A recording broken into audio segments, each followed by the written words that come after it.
And we're live right here on Fight Court as usual, week after week. It's me, Dean Thomas, and Ryan is not here today, but that's okay. We don't need him anyway. He's pretty much useless anyway. But I got a special guest, victorious at UFC 309, knockout over Mickey Gall, and it gives me great pleasure to bring him in. Ramiz Brahima. What's going on, man? How we doing, brother? It's good, man. It's all good. So I gotta know, man. I heard the stories about you hanging out because you're from the Bronx. Oh yeah, I'm in the Bronx. Are you in the Bronx right now? Of course, baby. You sound like it. You sound like you in the Bronx. Hold on, wait a minute. So I need to hear this origin story, before we get into you hanging out outside Madison Square Garden. I want to get into the origin story. So you're from the Bronx, but you train and live in Dallas now. Give me the background. So my family, they immigrated here from former Yugoslavia, Kosovo. And my father came here probably in 87, I want to say. And my mom came in 91, and then they had me. I was born in 92. And we just stood in the Bronx. We were really poor, man. We didn't have no money, so we couldn't move too far. You know, we were on food stamps and all that good stuff. And New York City Housing Authority, baby, is the best recipe. I know. So it was good though. I stood here for a long while. I moved to Texas in 2007. My dad had some good opportunities, so he decided to move the family out to Texas. I had the opportunity to go to high school out there, and then in high school, I actually started to train MMA. The first place I ever stepped foot in, it was a boxing gym here in the Bronx. It's called Morris Park Boxing Gym. I'm actually probably going to head out that way, I think tomorrow maybe, get some training in the morning out there. It's one of my first gyms that I ever stepped foot in. So that's where my love for fighting really kicked in. The Bronx is the biggest reason. So you started boxing in the Bronx. So Yes. you don't come from a wrestling background. No, it's crazy, right? All my wins are by submission. And then I remember I stopped by the Morris Park Boxing Gym right before my fight a couple days ago. You could ask some of my cornermen that were with me. And one of the guys there remembered me, and he's like, yo, bro, what are you doing? Why you submitting these dudes? He's like, you got hands, dog. Let them bitches fly. That's crazy. So I thought you came from a wrestling background. No. Craziest thing in the world is, man, believe it or not, I actually started boxing. That was the first thing I ever did. So then, all right, so in 2000, all right, so you started boxing in the Bronx. You moved to Dallas in 2007. And then when did it pick back up for you? So I want to say probably around 09. Mm-hmm. I just started to dabble in MMA. You know, I wanted to do wrestling, but I remember the wrestling coach approached me in high school, but I was like, man, that's, no offense to the. No, I know. I was like, those singlets, they look a little fruity to me. I was like, dog, that's the reason why I didn't wrestle. That's what I'm saying. He's like, oh man, you got a good base. You're a big kid, you'll do real good in wrestling. You'll do real good in wrestling. But I was like, man, these dudes are kind of fruity, and they keep grabbing each other, and they got their meat all over the place. And I was like, man, I don't really agree with that kind of stuff. But then I remember I met a dude in Rockwall, actually, Mike Wright. He was a great guy. And I remember I started training. I was doing kickboxing, and then he was teaching catch wrestling and jiu-jitsu. Mm-hmm. And I remember the first submission I ever learned was the guillotine.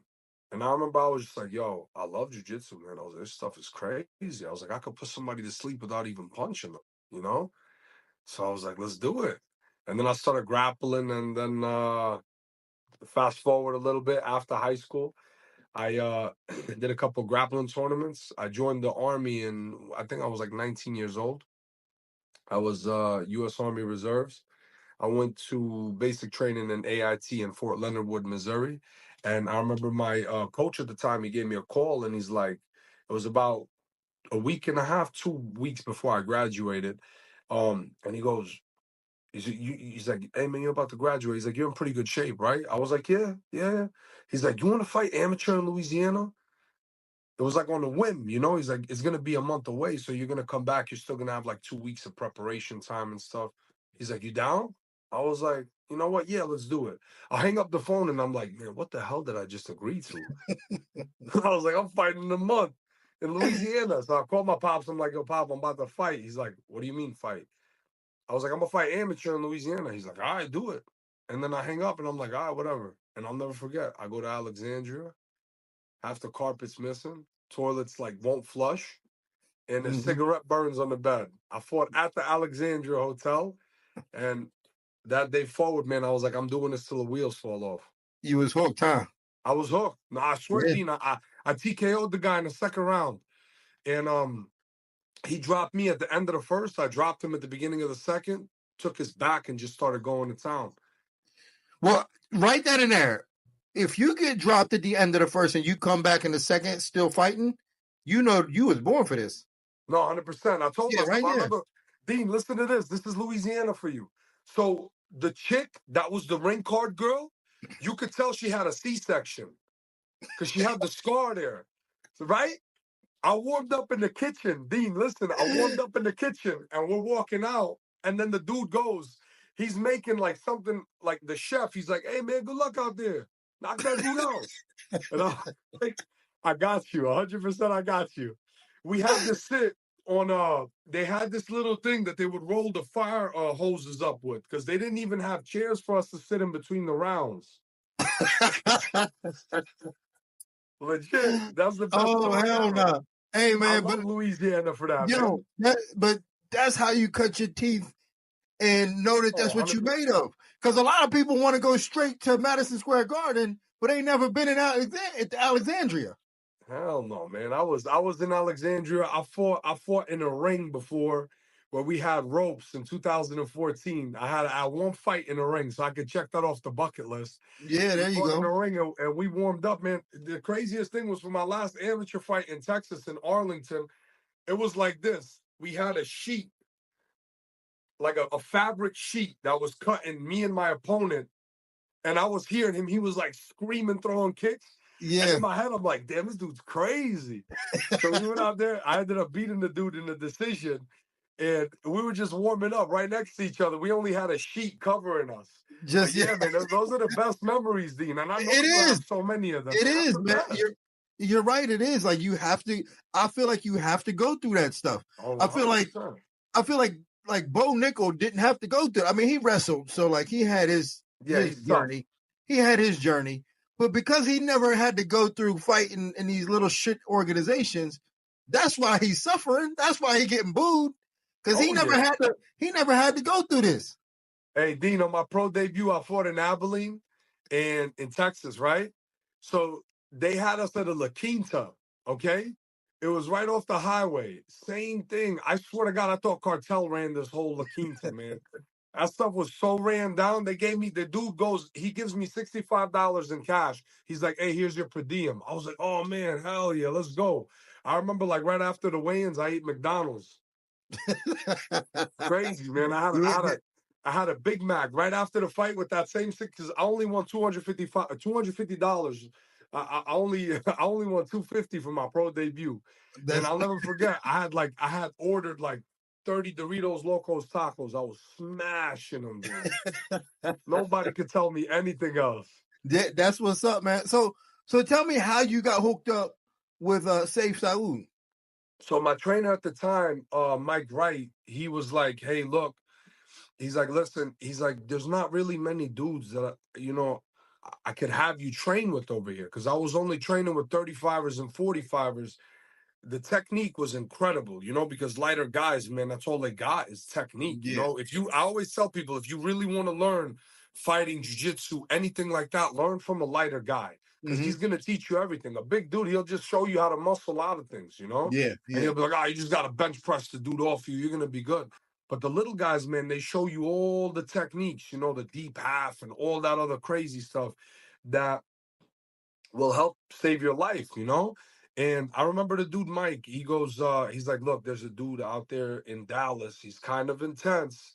He's a pretty, intense guy.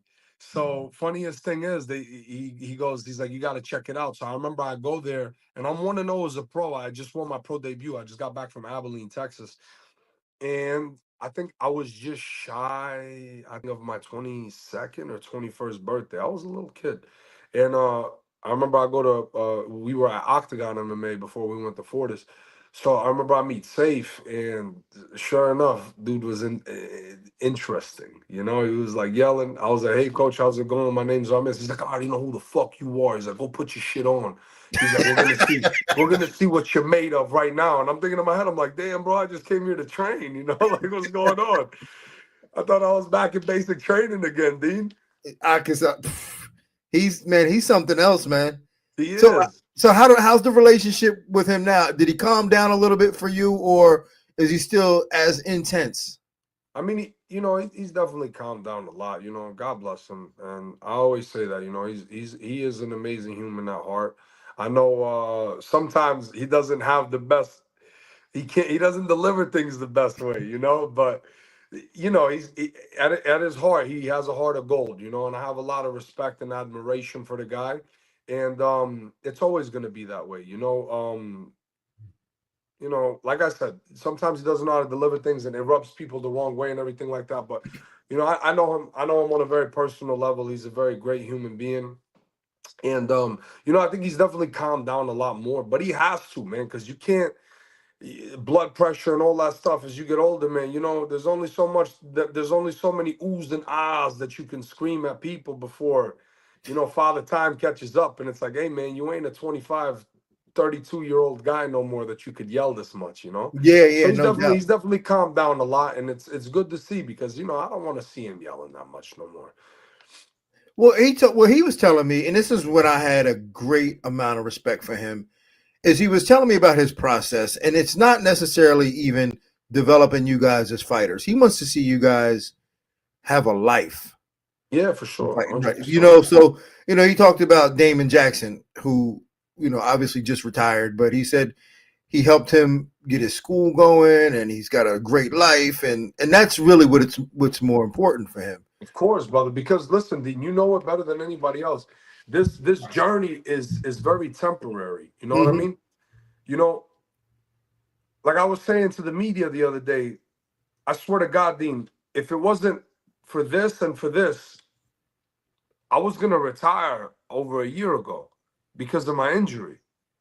I didn't see like I wasn't seeing the light at the end of the tunnel. You know what I mean? But I just kept telling myself, I was like, just one more step, just one more step, just one more step.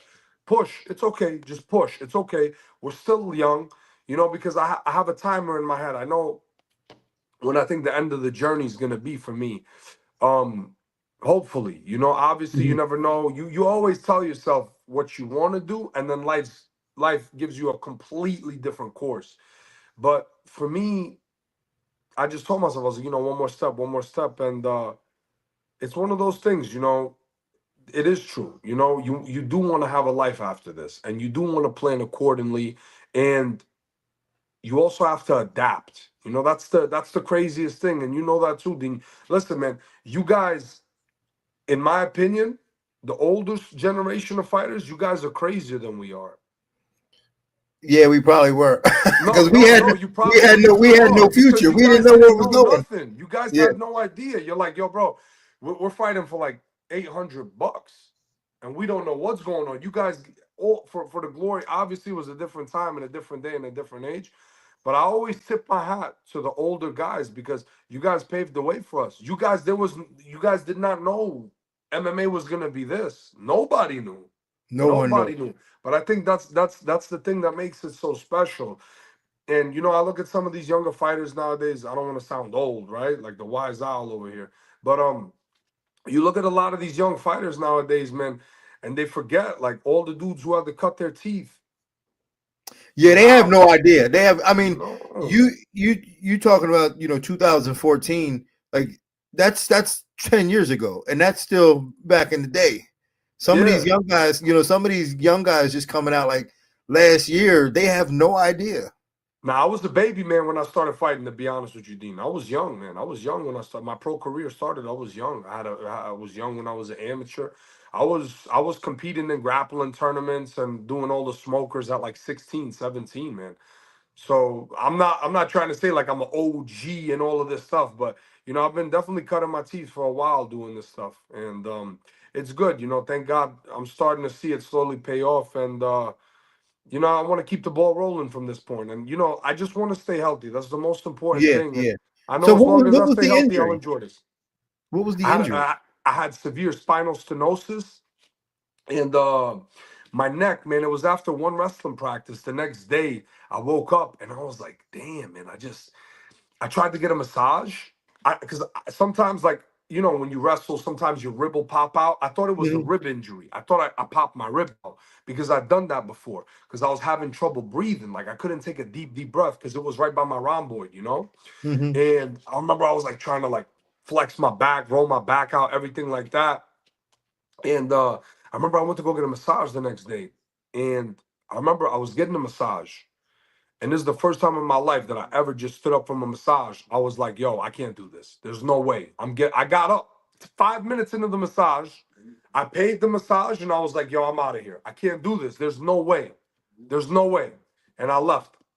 And I remember I was in so much pain and it just progressively got worse. So I remember about like 3, 4 days after that massage, my arm hitched up like this. And I couldn't set my arm down. I just could not relax it at all. And I remember I was trying to spar, and I was like, man, I just can't do this. I had a fight coming up, and I was like, I just can't do this. I remember I told Safe, I was like, look, man, I'm really messed up. I was like, I need to see a doctor or something. So I remember it just got worse. And I remember like I couldn't really grab as much. That's what I knew it was bad. Because I could not grab. I remember I Damn. felt so weak. Like we were when I was doing my physical therapy, they still have my numbers over there. On my left hand, I have about 150 pounds of squeeze force, right? Hmm. My right, I swear to God, on everything I love, 23 pounds. Damn. I could not, That's Dean. crazy.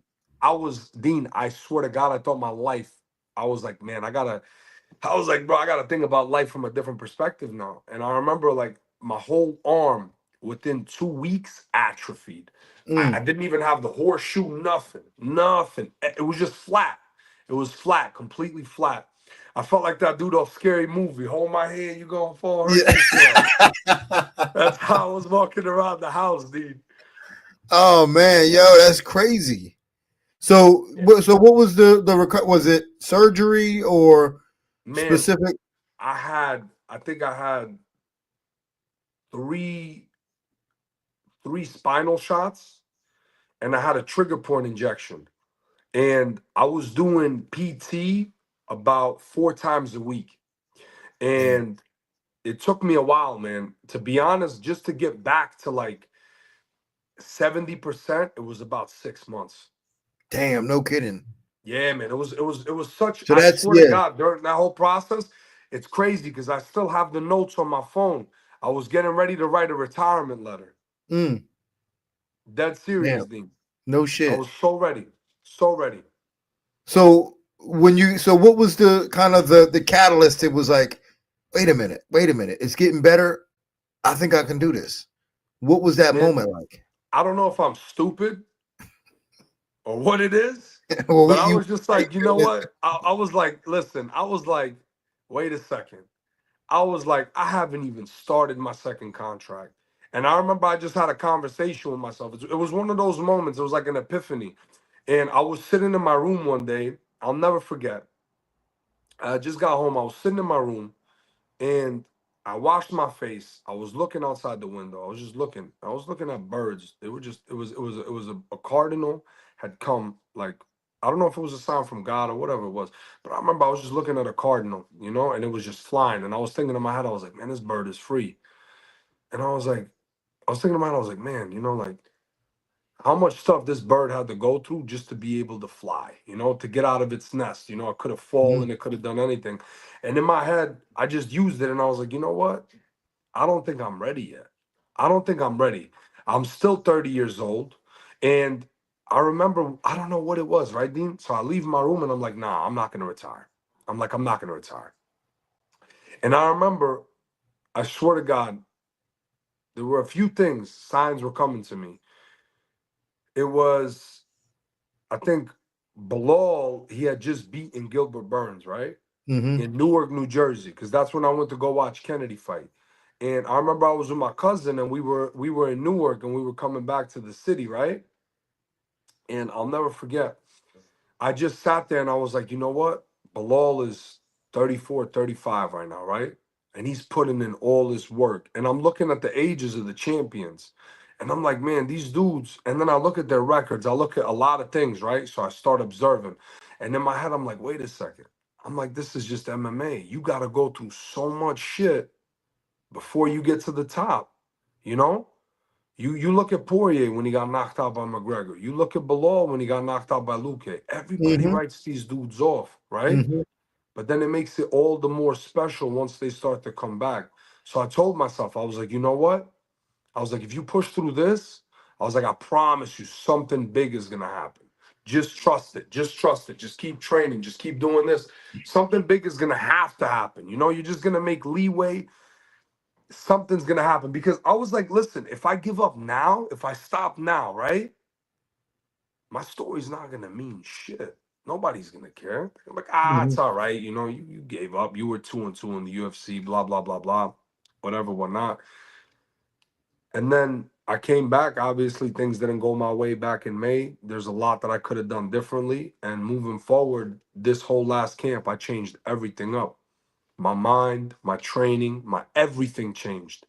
And as you saw, it just changed in the fight. And Yeah. I want to keep that going, Dean, because I know that I have a lot more to bring to the table, you know. And obviously, everybody has a story to tell. Everybody has something to do. But I just feel, Dean, in my heart of hearts, man, that I truly belong here, and I want to work my way to the top. I want to get to the top, Dean. I really, really do.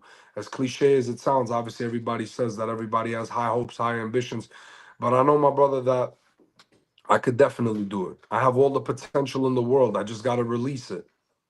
So championship is the goal for you. Because some I guys have just to. happy to be here. Some guys just happy to be No, no, here. no, Dean. I have to. Listen, I trained a lot with Bilal this camp, and you know, just just looking at what that dude's been through and speaking to him a lot, and getting to know him on a one-on-one brother level, that dude's taught me so much. I'm gonna be honest with you. He's taught me so much, and that's a guy that's never ever given up on himself. Mm-hmm. That's a dude that's never given up on himself. I mean, I don't even understand the majority of the hate that this dude gets, right? To be honest, it's not even that I train with him. It's not even from any kind of level, right? Because a lot of people are like, oh, you guys are both welterweights. You're this, you're this, you're this. Beyond that, right? That dude never ever gave up on himself. Even when he started his career in the UFC, whatever Rocky it Mm-hmm. was, then he gets eye poked. Listen, that dude forever, he cemented his legacy. I'm proud of that dude, Yeah. 100%. You Yeah. know, No doubt. I truly am proud of him. But that dude, for me, especially spending the time that I spent with him, that's given me a newfound set of motivation because I realize I'm like, man, this dude's been through so much. I've been through so much. He could do it. I'm gonna keep chipping away. I'm gonna do it. He gave me like a breath of fresh air. Like he put a different. He breathe. It's like I got a different life breathed into my lungs. So I owe a lot to that dude, man. I gotta tip my hat to that guy. He's a testament of just keep going, man. He really is, and he doesn't listen to nobody. Any Yeah. negativity, it's like, man, get away, get out of here, get out of here. And I think that was an issue that I had sometimes, is because we're all human, and sometimes Mm-hmm. you believe the negativity and you believe the doubt. You're like, man, maybe this person's right. But here's the thing: if I would have listened to all those people, right, I wouldn't have done what I did at the Garden on Saturday. No doubt. And you impressed? I don't know if you got a bonus for that, but No, that was a I hell. did, brother. I did Okay. 100%. Listen, Dean, this is what I said. My life changed in so many ways, but think about this. Past the money, past everything, right? When I went backstage to get to my locker room, right? There was a turning point in my life that happened. And I'm going to tell you this. I didn't tell anybody else this. I'm dead serious. I'm telling you this right now, first person. Okay.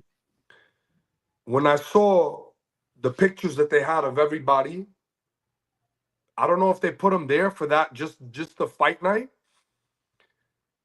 But when I saw Habib, when I saw all of these guys and their pictures were posted up there, I was like, wait a second. Now I'm starting to see what I need to see because I'm like, this is a legendary venue, right? Even the night before, when we weighed in on the same scale that Ali and Frazier weighed on, you could ask the UFC staff. I was like, let me take my shoes off. I want to feel this. You know what I Mm-hmm. mean? And I was just telling myself right before I stepped on the scale, I was like, I'm a bad man. I'm a bad man. I'm a bad man.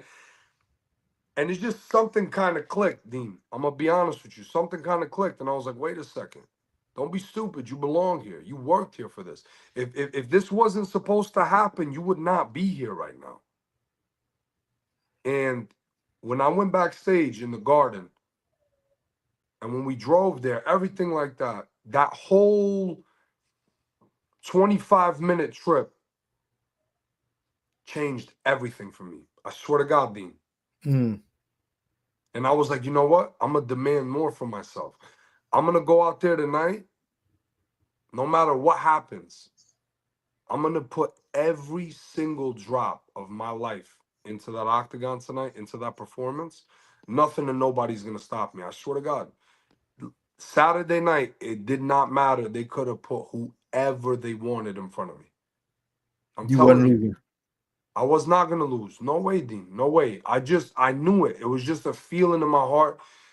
And I think that was the first time in my entire UFC career, right? Because I've had 2 wins, 2 finishes in the UFC. Mm-hmm. But Saturday night, even when I returned from my injury, Saturday night was the first time in my entire life that I just let everything go, my entire career.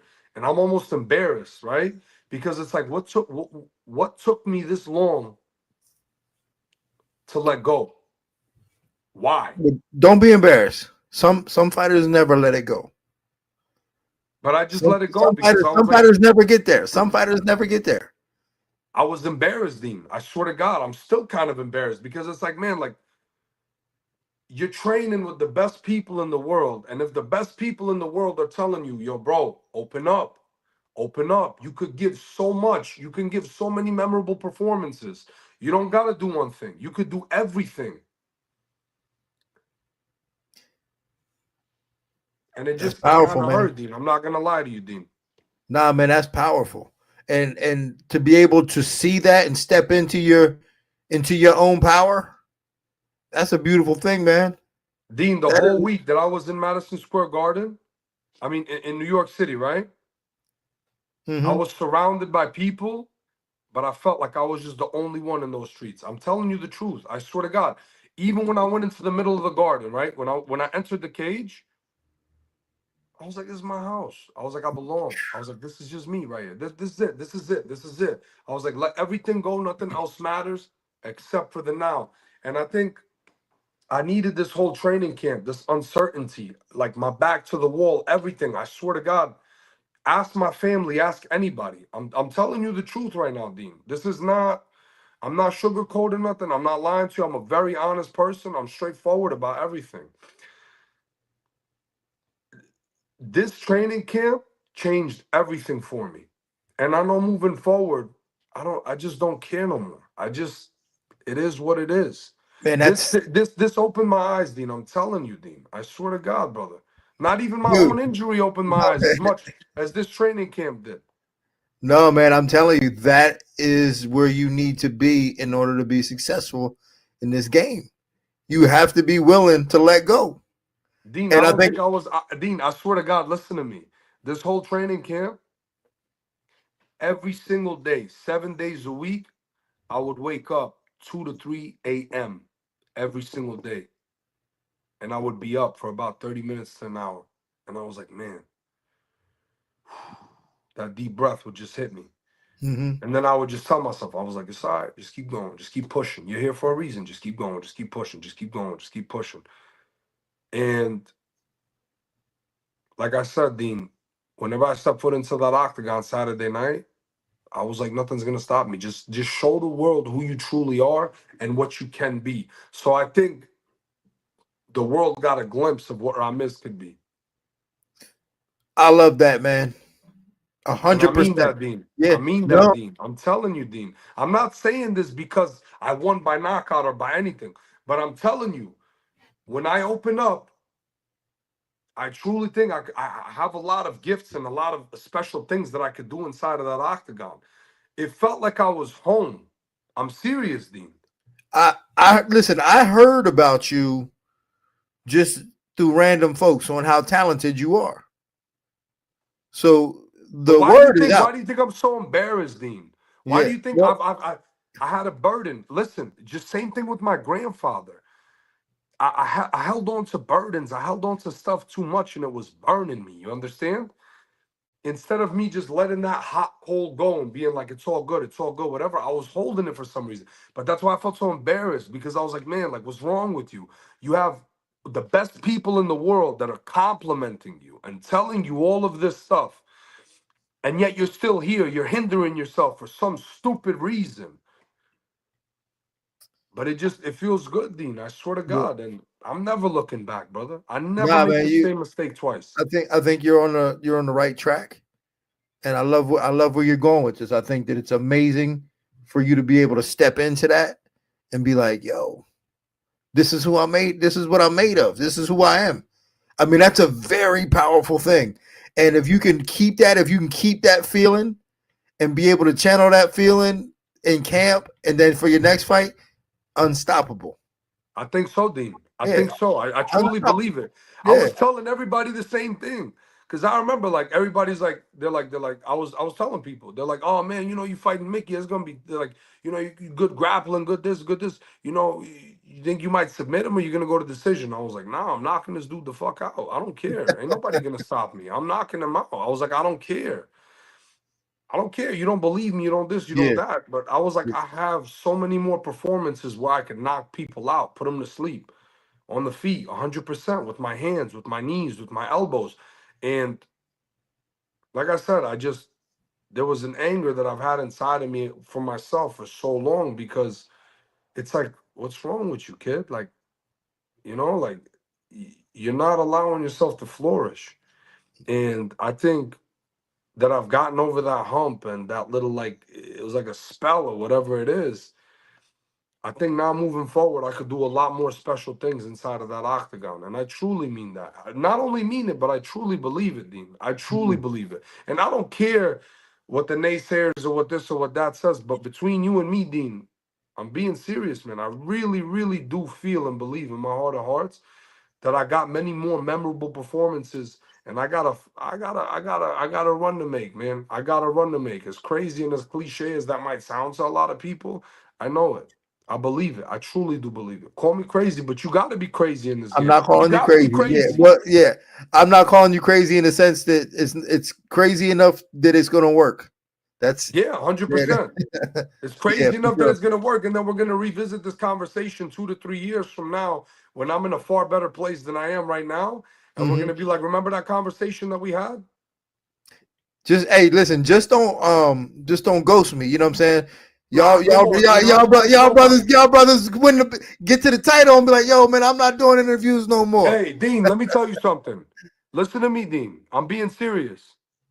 I win that title, I'm coming straight to the Bronx. Word, that's what's up. I'm coming. I'll do a press conference right in the Bronx. That's what's up. I'm telling you, we'll do it right Yeah, in the street. that's what I'm talking about. He never forget his home. Nah, I'll never forget my home. Everybody, even when I come back to New York, I swear to God, Dean, right? I can stay in the city with my cousins and with everybody. Because everybody's like, why you in the Bronx? It's dirty. It's this. It's this. I'm like, oh, that's my house. That's my home right there. I love the Bronx. I was like, you can take me out the Bronx, but you can't take the X out of me because I'm ghetto, baby. I love it. Well, Ramiz, man, I appreciate you, man. We got to get up out of here. But I appreciate the conversation, and more than anything, man, I appreciate your honesty. Thank you, And Dean. I honestly, appreciate you. no, real talk, man, because that's what it takes in order to grow in this game is to be honest with yourself. And 100%. yeah, and if you're not honest with yourself, you can't lie your way to the top. Nah, But man, being you honest, can't. yeah, but being honest, it opens up possibilities for you to be able to reach your potential. And I see it in you. 100%. Yeah, I see it in you. I see it in your eyes. I see it and there's an aura about you right now. You glowing. So I want you to maintain that. I'm a fan, man. When I want to see good performances. That's all I ever want to see. And if you can go out there and do what you did Saturday night, you can go ahead and recreate that numerous times. That's all I want to see. That's all I want to do. I want to recreate that magic. That's because here's the deal, Dean. Listen, like we said earlier, I've paid a lot of dues and I've cut my teeth many a ways. And I told myself, I swear to God, I told myself, I said, listen, I said, you've done way too much for this shit not to pay off. This is all going to pay off. Mm-hmm. Everything that you're going through, everything that you've been through, this is all going to pay off. Make no mistake about it. Because like I said, we're crazy in everybody else's eyes because they don't see the vision. But that's fine. Right? Mm-hmm. We're blessed enough to have that vision. Believe me, Dean. Believe me, we're blessed and we're fortunate to have that vision. And nobody's ever going to take that away from us. Because we're the people that are crazy enough to be like, you know what? I don't want security. I don't want this. I don't want that. If I'm going to fall, if I'm going to fail, let me do it crazy big. Hell yeah. But let me win even bigger. Because when I win, I'm going to win yeah. even bigger. And that's what's going to happen. That's what's going to happen. Always bet on yourself. Always bet on yourself. Forget what other people say. Forget all of that. All the greats, all of the greats, Tyson, Ali, all of these people that had odds that I can't even fathom or think of. What did they do? They just faced it with a smile on their face. They're like, so what? Let's go. You don't like me? Let's go. You don't want me to win? Let's go. It's okay. I'm going to win no matter what. I'm going to find a way to win. I'm going to find a way to win, and there's nothing that you could do about it. And that's exactly what's going to happen, Dean. I'm telling you, brother. I promise you, and I made a promise to myself. I made a promise to myself. As soon as I landed in New York City, I was like, you know what? Let everything go. This comeback, this everything is for that little kid, that little Ramiz Brahimai that was over here in the Bronx that did not know what was going on. When we would go to sleep with 10, 11, 13 people in a one-bedroom apartment. When I would have to get hand-me-downs, when I would have to sleep on the ground with my sister, because we didn't even have a bed. 100%. It's going to happen, Dean. I made that promise to myself, and I looked at my mom, and I told her the same thing, too. I said, I don't care about the fame. I don't care about nothing. I just want to be able to provide so much and have all this pay off so that I could secure a life for my family, for my future, for my kids, for everything. And it's going to happen, Dean. I promise you, Dean. It's going to happen. As crazy as it might sound to the next man, to me, this is a dream and a fulfillment that I have to promise and I have to give myself 100%. I love it, man. Very strong words. Ramiz, man, we're going to get up out of here. I appreciate your time. I hope you have a good night. Let's stay in touch. And looking forward to your next fight, my man. You got it, Dean. Thank you so much for the time, brother. I appreciate it. You be safe, all right? Peace out, man. Later, Dean. All right, that was Ramiz Brahimai. What a powerful message my man had. And he's right. You got to bet on yourself. You got to have that type of confidence in yourself. And the dream may not look like what somebody else's dream is to them, but whatever it is to you, you really have to dig deep into that and find your why and your will to go ahead and fulfill your potential. And I love the message that he had to say. I mean, strong words, Ramiz Brahimai. So if you enjoyed the show, make sure you hit like, share, and subscribe. Tell your friends about it. Comment on it. And on that note, this court is adjourned.